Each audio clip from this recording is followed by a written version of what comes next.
ಇದು organic farming ಅಂತಂದ್ರೆ ಇಂಗ್ಲಿಷ್ನಲ್ಲಿ ಕನ್ನಡದಲ್ಲಿ ಹೇಳ್ತೀನಿ.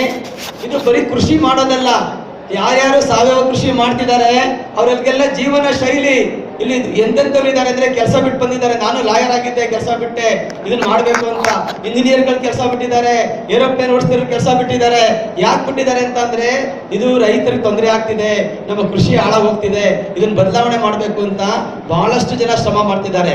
ಆಮೇಲೆ ನನ್ನ ಈ 19-20 ವರ್ಷದ ಅನುಭವದಲ್ಲಿ ಎಷ್ಟೆಷ್ಟು ಒಳ್ಳೆಯವರು ನೋಡಿದ್ದೀನಿ. ಬರಂಗೌಡರಿಂದ ಹಿಡಿದು ನಾರಾಯಣ ರೆಡ್ಡಿ ಅವರಿಂದ ಹಿಡಿದು ಈಗಿರೋ ಎಲ್ಲ ಎಂತೆಂಥವ್ರು, ಮುತಾಲಿಕ್ ದೇಸಾಯಿ ಇರ್ಬೋದು, ಇನ್ನೊಬ್ರು ಇರ್ಬೋದು, ಅಥವಾ ಯಂಗ್ಸ್ಟರ್ಸ್ ಇರ್ಬೋದು, ಕೆಲವರು ಹೆಸರುಗಳು ಹೇಳೋದು ಬೇಡ, ಅವರೆಲ್ಲರೂ ಸಹ ಇದು ಒಂದು ಜೀವನ ಮೌಲ್ಯವನ್ನ ಮಾಡ್ಕೊಂಡಿದ್ದಾರೆ. ಅಂದ್ರೆ ನಾವೆಲ್ಲ ಸಾವಯವ ಕೃಷಿ ಮಾಡೋರು ಸಮಾಜದ ಪರವಾಗಿ ಯೋಚನೆ ಮಾಡ್ತೀವಿ, ಜನಗಳ ಪರವಾಗಿ ಯೋಚನೆ ಮಾಡ್ತೀವಿ. ನಾವು ಬೇರೆ ಏನು ಕೆಟ್ಟದ್ದು ಯೋಚನೆ ಮಾಡೋದಿಲ್ಲ, ಒಳ್ಳೇದಾಗಬೇಕಂತ ಯೋಚನೆ ಮಾಡ್ತೀವಿ. ಅದು ಮುಖ್ಯವಾದ ಒಂದು ಬದಲಾವಣೆ ಸಾವಯವ ಕೃಷಿನಲ್ಲಿ. ಇದು ನಾವೇನೇನು ಕೆಲಸ ಮಾಡ್ತಿದ್ದೀವಿ ಸಾವಯವ ಕೃಷಿನಲ್ಲಿ ಅದನ್ನ ಬಂದು ಹೇಳ್ತೀನಿ ನಿಮಗೆ. ನೆಕ್ಸ್ಟ್ ಇದು ನಾನು ಹಳ್ಳಿಯಿಂದ ಬಂದಿತ್ತು, ನಮ್ಮೂರಲ್ಲಿ ಹುಟ್ಟಿ ನೋಡಿ, ನಮ್ಮೂರು ಹಳ್ಳಿಯಿಂದ ಬಂದ ಲಾಯರ್ ಆಗಿದ್ದೆ. ನೆಕ್ಸ್ಟ್ ಈಗೆಲ್ಲ ಹೇಗೆ ಕೆಲಸ ಮಾಡಿದೀವಿ ಅಂತ ಹೇಳ್ತೀನಿ ನಿಮಗೆ. ನಾವು 78ರಲ್ಲಿ ನೆಲಮಂಗಲದ ಹತ್ರ ಜಮೀನು ತಗೊಂಡು ಅದು ಬರಡು ಭೂಮಿ, ಇವತ್ತದು ಪ್ರಪಂಚದಲ್ಲಿ ಒಂದು ಒಳ್ಳೆಯ ಉತ್ತಮ ಸಾವಯವ ಕೃಷಿ ಒಂದು ತೋಟವಾಗಿ ಒಂದು ಪರಿವರ್ತನೆ ಆಗಿದೆ. ಅಲ್ಲಿ ನಾವು ಫುಡ್ ಫಾರೆಸ್ಟ್ ಅಂದ್ರೆ ಕೃಷಿ ಅರಣ್ಯವನ್ನು ಮಾಡಿದ್ದೇವೆ. ಅದರ ಉದ್ದೇಶ ಅಂತಂದ್ರೆ ಪ್ರತಿನಿತ್ಯ ರೈತನ ದುಡ್ಡು ಬರಬೇಕು ಅಂತದೊಂದು ವ್ಯವಸ್ಥೆ ಮಾಡಿದ್ದೇವೆ. ಅದು ಮಳೆ ನೀರಿನಲ್ಲೇ ಬೆಳೆಸಿದೀವಿ. ಅದ್ರ ಫೋಟೋಗಳು ತೋರಿಸ್ತೀನಿ ನಾನು ನಿಮಗೆ. ನೆಕ್ಸ್ಟ್ ಇದು ನಮ್ಮ ತೋಟ ಈಗ ಇದು ಮಾಡಿ 98ರಲ್ಲಿ ಈಗ ತರ ಬದಲಾವಣೆ ಆಗಿದೆ. ನೆಕ್ಸ್ಟ್ ಇಲ್ಲಿ ನೋಡಿ, ಇದು ನೋಡಿದ್ರೆ ಕೃಷಿ ಅರಣ್ಯ ಅಂತ. ಇದು ತುಂಬಾ ಒಳ್ಳೆಯ ಉತ್ತಮ ಉದಾಹರಣೆ. ಈ ಉದಾಹರಣೆಯನ್ನ ಫಾಲೋ ಮಾಡಿದ್ರೆ ಇಡೀ ದೇಶನೇ 10 ವರ್ಷದಲ್ಲಿ ಸುಭಿಕ್ಷೆ ಆಗ್ಬಿಡುತ್ತೆ. ರೈತನಿಗೆ ಎಲ್ಲ ಕಷ್ಟನೂ ಬಗೆಹರಿಯುತ್ತೆ, ನಮ್ಮ ಭೂಮಿ ಉಳಿಯುತ್ತಿದ್ದ. ಇದನ್ನ ನಾವು ಬದಲಾವಣೆ ಮಾಡಬೇಕಾಗಿದೆ. ನೆಕ್ಸ್ಟ್ ಇದು ನಮ್ಮ ತೋಟಕ್ಕೆ ಬರ್ತಾರೆ ಜನಗಳದು. ಅದು ಎಲ್ಲ ಇವರಲ್ಲಿ ಮಹಿಳೆಯರು, ಇವರಿಗೆ ಬೋಸ್ ಕಂಪ್ನಿಯವ್ರು ಕರ್ಕೊಂಡ್ಬಂದು ಟ್ರೈನಿಂಗ್ ಕೊಡ್ತೀವಿ ಅವ್ರಿಗೆ, ಸಾವಯವ ಕೃಷಿ ಏನ್ ಮಾಡ್ಬೇಕು ಅಂತ ಹೇಳ್ಬಿಟ್ಟು. ನೆಕ್ಸ್ಟ್ ಇದೆಲ್ಲ ವಿದೇಶಗಳಿಂದ, ನೀವು ಪ್ರಪಂಚದ ಯಾವ ದೇಶದ ಹೆಸರು ಹೇಳಿ ಅವ್ರು ನಮ್ಮ ತೋಟಕ್ಕೆ ಬಂದಿದ್ದಾರೆ, ಅಲ್ಲಿ ಕೆಲಸ ಮಾಡಿದ್ದಾರೆ, ಅಲ್ಲಿ ಟ್ರೈನಿಂಗ್ ತಗೊಂಡಿದ್ದಾರೆ, ಅಲ್ಲಿ ವಿಸಿಟ್ ಮಾಡಿದ್ದಾರೆ. ನೆಕ್ಸ್ಟ್ ಇದು ಕೆರೆ ಮಾಡಿರೋದು ಮಳೆ ನೀರು. ನಮ್ಮ ತೋಟದಲ್ಲಿ ಮಳೆ ಬೀಳೋದೇ ಇಲ್ಲ, 800 mm ಬೀಳುತ್ತೆ ವರ್ಷಕ್ಕೆ, ತಿಂಗಳಿಗೆ. ಬೆಂಗಳೂರಲ್ಲಿ 1000 mm, ನಮ್ಮ ತೋಟದಲ್ಲಿ ನೆಲಮಂಗಲದಲ್ಲಿ 800 mm ಮಳೆ ನೀರನ್ನು ಶೇಖರಣೆ ಮಾಡಿ ನಾವು ತೋಟ ಕಟ್ಟಿದ್ದೇವೆ. ಯಾಕೆಂದ್ರೆ ನೀವು ಮಳೆ ನೀರನ್ನ ಎಷ್ಟು ಉಪಯೋಗಿಸ್ತೀರೋ ಅಷ್ಟು ಒಳ್ಳೇದಾಗುತ್ತೆ. ಭೂಮಿಯಿಂದ 40 ಎಕರೆ ಒಂದೇ ಬೋರ್ವೆಲ್ ಇಟ್ಟಿರೋದು ನಾವು. 19 ವರ್ಷದಲ್ಲಿ ಒಂದೇ ಬೋರ್ವೆಲ್ ಹಾಕಿದೀವಿ, ಅಕ್ಕಪಕ್ಕರೆಲ್ಲ ಸುಮಾರು ಬೋರ್ವೆಲ್ ಹಾಕಿದ್ದಾರೆ. ಅಂತ ಒಂದು ವ್ಯವಸ್ಥೆ ಮಾಡಿದ್ವಿ ನಾವು. ಅದು ಬಹಳ ಸುಲಭವಾದ ಒಂದು ವಿಷಯ. ಅದನ್ನ ಅರ್ಥ ಮಾಡ್ಕೊಂಡ್ರೆ ಮಾಡ್ಬೋದು. ಪ್ರತಿ ಇಂಚು ನೀರನ್ನು ಶೇಖರಣೆ ಮಾಡಬೇಕು. ಪ್ರತಿ ಇಂಚು ಒಂದು ಮಳೆ ನೀರನ್ನು ಹೊರಗಡೆ ಹೋಗ್ಬಾರ್ದು. ಅದನ್ನ ಅಂತ ವ್ಯವಸ್ಥೆ ನಾವು ಮಾಡಿದ್ದೀವಿ ಅಲ್ಲಿ. ನೆಕ್ಸ್ಟ್ ಇದೆಲ್ಲ ನಾವು ಪೇಪರಲ್ಲಿ ಬಂದಿರೋದು, ಅದು ಅಕ್ಕಪಕ್ಕದಲ್ಲಿ ಅಡಾಪ್ಟ್ ಮಾಡ್ಕೊಂಡಿದೀವಿ ಅಲ್ಲಿ. ಅದು ನಾವು ಟೂರಿಸ್ಟ್ ಎಲ್ಲ ಬರ್ತಾರೆ, ದುಡ್ಡು ತಗೊಂಡು ನಮ್ಮ ಮರಸ್ಥಳ್ಳಿಯಿಂದ ಹಳ್ಳಿ ಇದೆ, ಅದು ಸೋಲಾರ್ ಹಾಕ್ಸಿದೀವಿ, ಅದಕ್ಕೆ ಮಳೆ ನೀರು ಸಂಗ್ರಹಣೆ ಮಾಡಿದ್ದೀವಿ, ಮರ ಗಿಡ ಬೆಳೆಸಿದ್ದೀವಿ. ಸೊ ನಾವು ಚಳುವಳಿ ಅಂತ ಅಂದ್ರೆ ರೈತರಿಗೂ ಅನುಕೂಲ ಆಗಬೇಕು, ಸಮುದಾಯಕ್ಕೂ ಅನುಕೂಲ ಆಗಬೇಕು ಅಂತ ಕೆಲಸ ನಾವು ಮಾಡ್ತಾ ಇದ್ದೀವಿ ಅಲ್ಲಿ. ನೆಕ್ಸ್ಟ್ ಇದು ಅದನ್ನೆಲ್ಲ ಬಂದು ಕೆಲಸ ಮಾಡ್ತಾರೆ ನೋಡಿ, ಬೇರೆ ದೇಶದ ಫ್ರಾನ್ಸ್ ದೇಶದವ್ರು ಮಹಿಳೆಯವರು ಅವ್ರು ಕೆಲಸ ಮಾಡ್ತಿದ್ದಾರೆ. ನೆಕ್ಸ್ಟ್ ಇದು 2007ರಲ್ಲಿ ನಾನು ಯುರೋಪ್ನಲ್ಲಿ ಹೋಗಿ ಎಲ್ಲ ಕಲ್ತ್ಕೊಂಡು ಬಂದೆ. ಸೆಕ್ರೆಟರಿ ಆದ್ಮೇಲೆ ಆರ್ಗ್ಯಾನಿಕ್ ಫೆಡರೇಷನ್ ಜೈವಿಕ ಕೃಷಿ ಸೊಸೈಟಿ ಅಂತ ಇದನ್ನ ಆಯೋಜನೆ ಮಾಡಿದ್ರಲ್ಲ, ಅದಕ್ಕೆ ಜೈವಿಕ ಕೃಷಿ ಸೊಸೈಟಿನೂ ಕೆಲಸ ಮಾಡಿದೆ. ಅದಕ್ಕೆ ಅದ್ರ ಸೆಕ್ರೆಟರಿ, ಫೌಂಡರ್ ಸೆಕ್ರೆಟರಿ ಅದು ನಮ್ಮ ತೋಟದಲ್ಲೇ 2004ರಲ್ಲಿ ಪ್ರಾರಂಭ ಆಗಿದ್ದು. ಇವತ್ತು ಇಡೀ ರಾಜ್ಯದಲ್ಲಿ ಒಂದು ಒಳ್ಳೆ ಕೆಲಸ ಮಾಡ್ತಿದ್ದೆ ಆ ಸಂಸ್ಥೆ, ಸರ್ಕಾರ ಜೊತೆ ಸೇರ್ಕೊಂಡು. ಅದನ್ನ ನಾನು ಬಯೋಫ್ಯಾಕ್ ಅಂತ ಈ ತರ ಎಕ್ಸಿಬಿಷನ್ ಜರ್ಮನಿದಲ್ಲಿ ನೋಡ್ಕೊಂಡು ಬಂದು, ನಾವು ಯಾಕೆ ರೈತರು ಅಲ್ಲಿ ಹೋಟ್ಲುಗಳು ಮಾಡಿದ್ದಾರೆ, ರೆಸ್ಟೋರೆಂಟ್ಗಳು ಮಾಡಿದ್ದಾರೆ, ಅವರಲ್ಲಿ ಟೂರಿಸಂ ಮಾಡಿದ್ದಾರೆ ರೈತರುಗಳೆಲ್ಲ.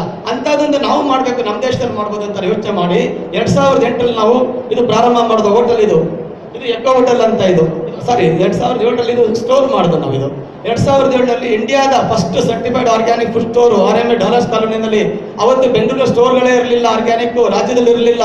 ಅದನ್ನ ಪ್ರಾರಂಭ ಮಾಡಿದಾಗ ಇದು ದೊಡ್ಡ ಯಶಸ್ವಿ ಸಿಕ್ತು ಈ ಸ್ಟೋರ್ಗೆ. ಇದು ಚಳವಳಿ ಮಾಡಕ್ಕೆ ಒಂದು ಕಾರಣ ಆಯ್ತು. ಇಲ್ಲಿ ಬೆಂಗಳೂರು ನಗರದಲ್ಲಿ ನಾವು ಸುಮಾರು ದೊಡ್ಡ ಕಾರ್ಯಕ್ರಮಗಳು ಮಾಡಿದವರು. ಆ ಕಾರ್ಯಕ್ರಮಗಳ ಮುಖಾಂತರ ನಾವು ಮನಸ್ಸಿನ ಬದಲಾವಣೆ ಮಾಡಿ ಅವೇರ್ನೆಸ್ ಕ್ರಿಯೇಟ್ ಮಾಡೋದು ನಾವು. ನೆಕ್ಸ್ಟ್ ಇದು 2008 ಇದೆಲ್ಲ ಹೋಟೆಲ್, ಎಕೋ ಹೋಟೆಲ್, ಅದ್ರ ಬಗ್ಗೆ ಇದು ಇದೆ ಬೆಂಗಳೂರು ನಗರದಲ್ಲಿ. ಇಲ್ಲಿ ಡೆಲಿಗೇಟ್ಸ್ ಎಲ್ಲ ಉಳ್ಕೊಂಡಿದ್ದಾರೆ. ಇವತ್ತು ಪ್ರಪಂಚದ ಎಲ್ಲ ದೇಶದ ಜನಗಳು ಬಂದಿದ್ದಾರೆ. ಬೆಂಗಳೂರು ನಗರದಲ್ಲಿ ಒಂದು ಒಳ್ಳೆಯ ಉತ್ತಮ ಹೆಸರಿರುವಂತ ಸಾವಯವ ಹೋಟೆಲ್ ಇದು. ಆ ಹೋಟೆಲ್ ಅನ್ನು ನಾವು ಮಾಡಿದ್ವಿ. 55 ರೂಮ್ ಹೋಟೆಲ್ ಇದೆ ಇದು.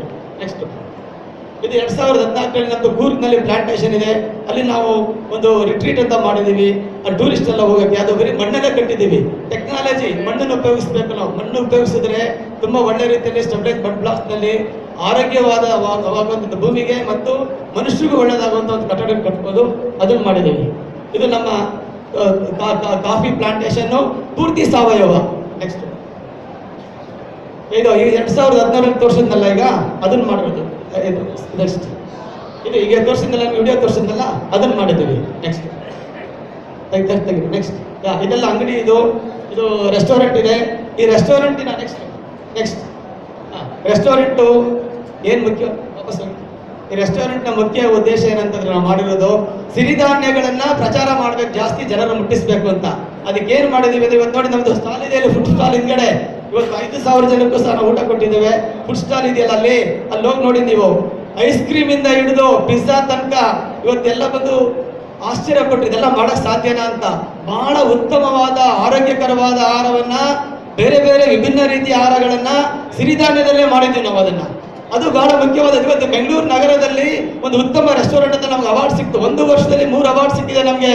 ಉತ್ತಮ ರೆಸ್ಟೋರೆಂಟ್ ಅಂತ ಸಿಕ್ಕಿದೆ, ಆರೋಗ್ಯಕರವಾದ ರೆಸ್ಟೋರೆಂಟ್ ಅಂತ ಸಿಕ್ಕಿದೆ, ಸೌತ್ ಇಂಡಿಯಾದಲ್ಲೇ ಬೆಸ್ಟ್ ಇಂಟೀರಿಯರ್ ಅಂತ ಸಿಕ್ಕಿದೆ.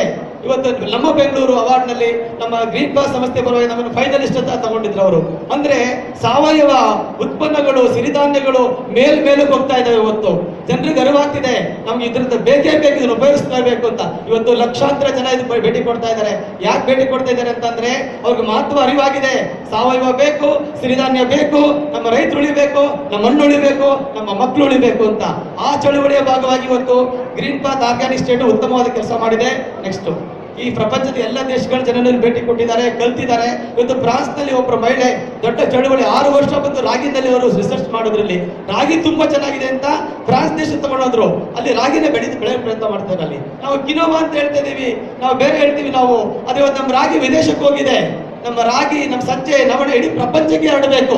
ಅದೆಲ್ಲ ನಿಮ್ಮ ಕೈನಲ್ಲಿದೆ, ರೈತರ ಕೈನಲ್ಲಿ. ಅದನ್ನೆಲ್ಲ ನಮ್ಮ ಕೈನಲ್ಲಿದೆ. ನಾವು ಅದನ್ನು ಮಾಡೋ ಒಂದು ವ್ಯವಸ್ಥೆಯನ್ನು ಮಾಡ್ಬೇಕಾಗುತ್ತೆ ನಾವು ಇವತ್ತು. ನೆಕ್ಸ್ಟ್ ಇದೆಲ್ಲ ಇದು ವಿಹಾರ ಜೊತೆಗೆ ವಿವೇಕ ಅಂತ. ವಿವೇಕ ಬೇಕು ನಮ್ಗೆಲ್ಲ. ಈ ಉಳಿಸುವಂತ ವಿವೇಕ ಬೇಕು. ಅದನ್ನ ಪತ್ರಿಕೆಗಳ ಬರೆದಿರೋದು, ನಾವು ಸೋಲಾರ್ ಕೊಟ್ಟಿರೋದೆಲ್ಲ. ನೆಕ್ಸ್ಟ್ ಇದೆಲ್ಲ ನಮ್ದು ಏನೇನ್ ಮಾಡ್ಬೇಕು ಅಂತ ವಿಷನ್ಗಳಿದಾವೆ.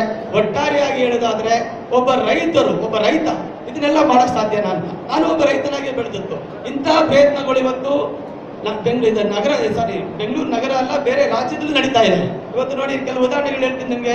ಬರಂಗೌಡ್ರು ಇರ್ಬೋದು, ಮುತಾಲಿ ದೇಸಾಯಿ ಇರ್ಬೋದು, ತುರ್ಜಿ ಇರ್ಬೋದು, ಇಲ್ಲಿ ಮೈಸೂರಲ್ಲಿ ಚಂದ್ರಶೇಖರ್ ಅಂತ, ಇವರೆಲ್ಲ ಒಬ್ಬೊಬ್ಬರೇ ರೈತರುಗಳು ಇವತ್ತು ಅವ್ರು ಚಳುವಳಿ ಉಂಟಾಕಿದ್ದಾರೆ. ಇವತ್ತು ನಾರಾಯಣ ರೆಡ್ಡಿ ಒಂದು ಚಳುವಳಿ ಅವರು ಮಾಡ್ತಾ ಕೆಲಸ ಮಾಡ್ತಿದ್ದಾರೆ. ಅಂದ್ರೆ ಪ್ರತಿಯೊಬ್ಬ ರೈತರು ಚಳುವಳಿಯ ಭಾಗವಾಗಬೇಕಿದು. ಇದು ನಾವು ಉಳಿಸುವಂತ ಭಾಗವಾಗಬೇಕು. ಎಲ್ಲರಿಗೂ ಸಾಮರ್ಥ್ಯ ಇದೆ, ಯಾರು ಮೇಲೂ ಇಲ್ಲ ಕೀಳು ಇಲ್ಲ.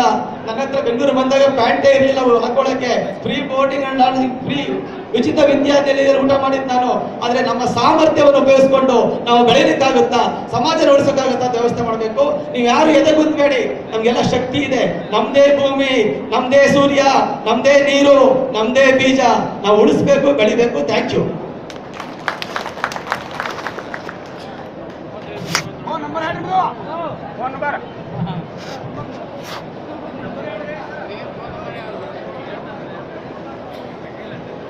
ನಂಬರ್ ಕ್ಲಾಸ್ ನಲ್ಲಿ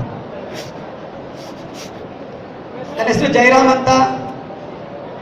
9900 990009 1177 ಗ್ರೀನ್ ಪಾತ್ .in ಅಂತ ಹೆಸರು ಹೇಳ್ಬೇಕಾ? 99991177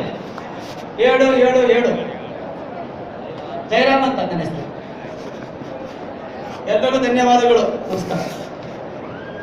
ಇದುವರೆಗೂ ತುಂಬಾ ಸುಂದರವಾಗಿ ವಿಷಯವನ್ನು ಮಂಡನೆ ಮಾಡಿರ್ತಕ್ಕಂಥ Jayaram, CEO Green Path Bengaluru, ಇವರಿಗೆ ಧನ್ಯವಾದಗಳು ಅರ್ಪಿಸುತ್ತಾ, ಮುಂದಿನ ಒಂದು ಸ್ಪೀಕರ್ ಬಂದ್ಬಿಟ್ಟು ಶ್ರೀಮತಿ ಕ್ಷಮಾ ಪಾಟೀಲ್, ಉಪನಿರ್ದೇಶಕರು ತೋಟಗಾರಿಕೆ ಇಲಾಖೆ. ಇವರು ರೈತ ಉತ್ಪಾದನಾ